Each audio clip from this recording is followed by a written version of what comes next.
Hello. I suppose I'm thinking about Tribeca a lot. How stupid it was. I can wax intellectual until the end of time, but on a fundamental level, right? When he turned his back, I saw something broken, just like me, and said, "Oh, if he's not prepared to take my writing, if he's not prepared to accept what I have to offer artistically, right? If he has to be like all the way in my mind all the time, I'm not comfortable with that. You know? That's and it was petty. It was foolish. Of course it crashed his whole world down around him. I stand by the truth that he puts too much stock in this thing. And I know that he struggles with his identity just like I do. And that the reason that he turned his back is the same reason, right? That all the women wanted him, right? Because they saw, right, raw sexuality like coming out of all of my pores, you know? And I hate that. That doesn't... I'm not gonna say it's not true. Like it, it's definitely true. Right, 10 years celibate, right? You can be disciplined, and that's all fine and dandy. But, right? If I would have been cool, right, and said, "Oh, there's some fucking hot pussy that like wants to meet me," I probably would have been into that. But because I'm like cloistered, I'm just like him, and I'm just like him. That I push it out like through my mind. Anyway, I'm feeling really guilty over it all. Over not seeing that every actor in town hated me immediately. And that's kind of funny now. That's kind of funny to think about. The girl's like showing everyone my Hamlet and saying, "Oh, he's so cool. He's so talented. Like, look at this guy." And I'm going, man, I want to tie you up and fuck you. And that's kind of funny. That's kind of funny. In the worst way. Because they all indulge each other. That's the point, right? There's no emotional, like, validity to, like, any of these people. Right? And so I didn't realize, right, that he has such deep sexual, issues. Right? And these women said, "Yes, psychic daddy. Right? He ain't got shit to prove to you. We want him between us." All the time. Right? And he couldn't reconcile that with the fact that I'm a writer, that I have a strong mind, and like all these things. And so he did what he always does, right? Which is what terrorizes these women, which is what makes them not like being around him. And so when it went south, they finally said, "I think it's best if we stand up for ourselves now. I think that it's best for us, like psychologically, spiritually, sexually, emotionally, to go speak to Brian, to go kind of like, sexual confessor and all these things. Like, I think that's like what we need." And he's been weird ever since. Right? Because he knows. Right? And he knows that I know now. Right? That it's done. There is no confession required. Right? Clairvoyant magic mind game. Right? But he didn't want that because, you get it? He knows I'm a fucking high magus and it would have pissed me off. Right? Because it's fucked up. That's the point. Yes. So,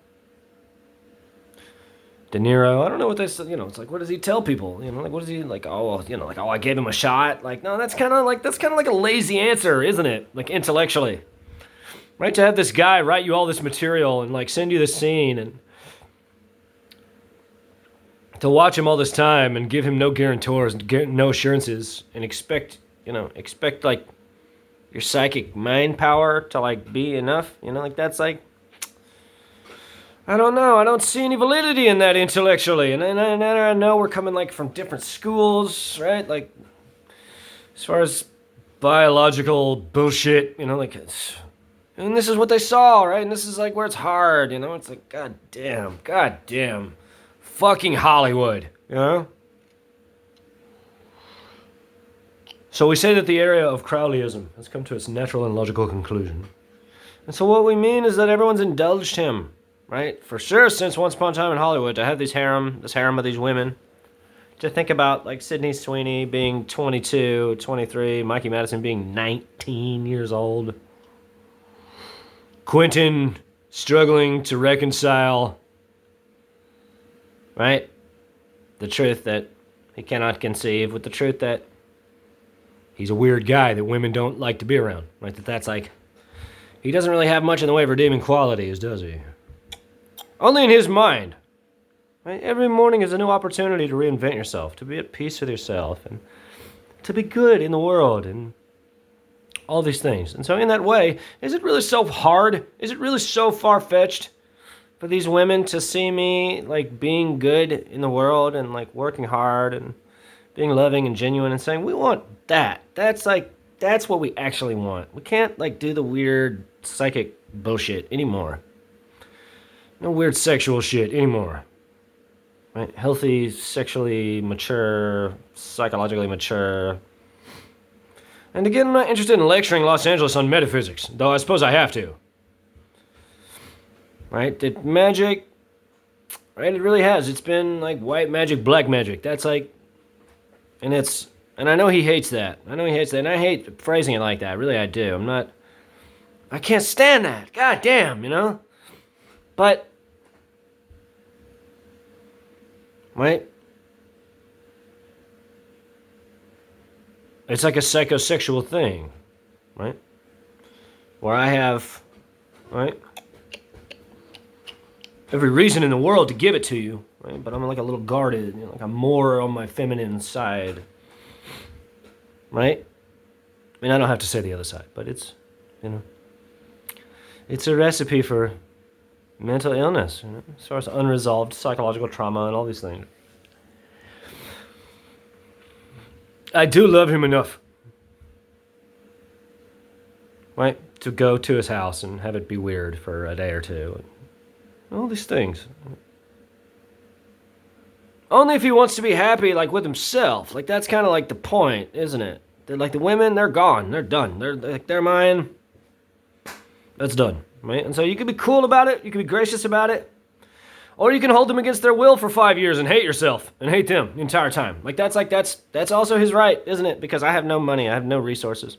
And everyone who allows him to persist in this way, right, supports, right, hostage scenarios, doesn't support women's rights, supports first-degree rape, all these things. Like, it's cut and dry. This isn't like, right, if they don't want to be there, right, and everyone knows what time it is, and they know the type of shit he's into, they know they can't just leave.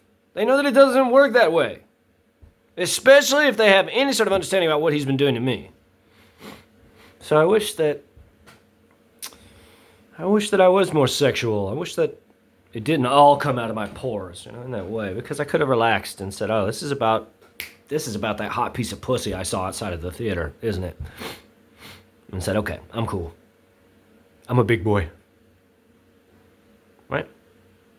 So he wanted to act like a child because, right, he was afraid to lose everything, and I wanted to act like a child because I was afraid to lose everything.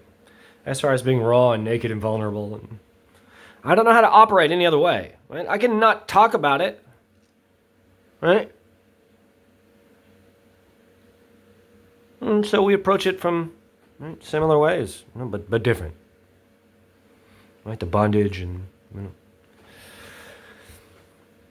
it's all in an effort to, you know, reconcile his feminine side with his masculine side.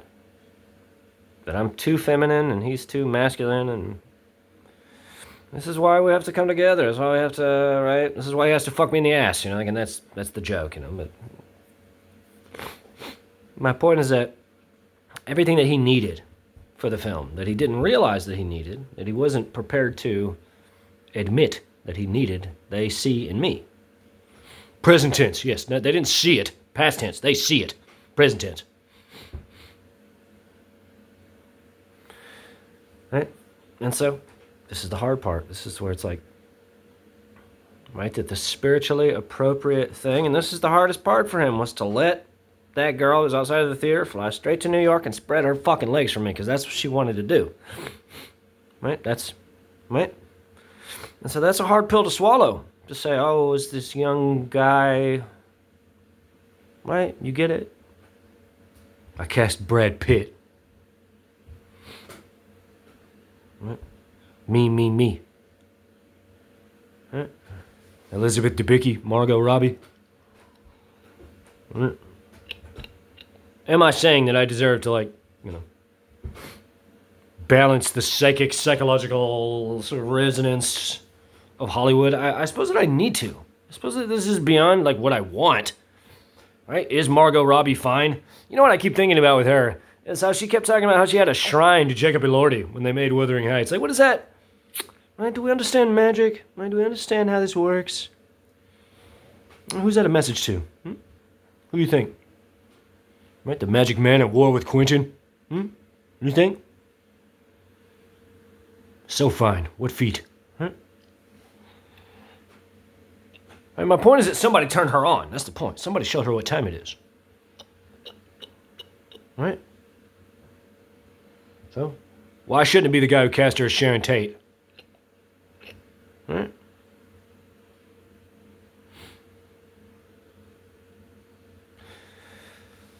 It's obvious to me that he's so desperate for a friend. For, like, someone real.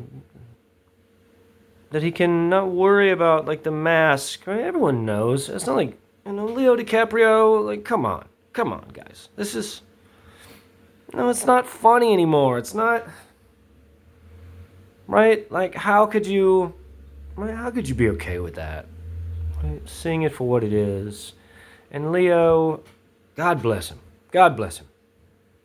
What a national treasure. What a fucking horse's ass. Right? What's Vittoria Soretti got to say about it? Spread your legs. That's the point. Right? My point is that he knows, right? He told everyone. Right? That they all... And they're so sexually repressed, right? They're so emotionally immature, right? That they go, oh, he. Right? And that's fucking sad, isn't it? Right? Quentin is trying to resolve himself. He's trying to resign, like, who he is physically, like, as a man, and spiritually and intellectually, like, as a child of God, And you think that that's, like, a joke? Right? This is why I turned my back, Because, like, yes, I am deeply flawed and, like, have issues, like, psychologically with my sexual identity. And so it's all coming out of my hair. I'm like Lucifer and Milton, All these things. But I'm prepared to talk about it. I'm prepared to say... Right? Like, what? Right? I just can't imagine. Leah and Danielle is so fine, She's so goddamn fine. Whew. How could he say no? When she knocked on his trailer and got on her knees. Right? That he can't. Everything's masked in psychic sort of like shrouds of layers of... Right? And so we have to just kind of like dissolve all the barriers between us. Like no more intellectual horseshit. Like... I know I should have been stronger. I know that... It wasn't asking too much, seeing that I had no clout. I had a real job that paid me a couple $1,000s a week. It wasn't... I was making money, but... He was going to vault me all the way up. And maybe a part of me resented that. In fact, a part of me resented that. Feel pretty strong saying that. That he saw himself as some sort of gatekeeper between me and success. And I don't need that. I don't need a fucking babysitter. I don't need someone to hold my hand. But it was stupid. It was petty. I love him. Let's all come together and love each other.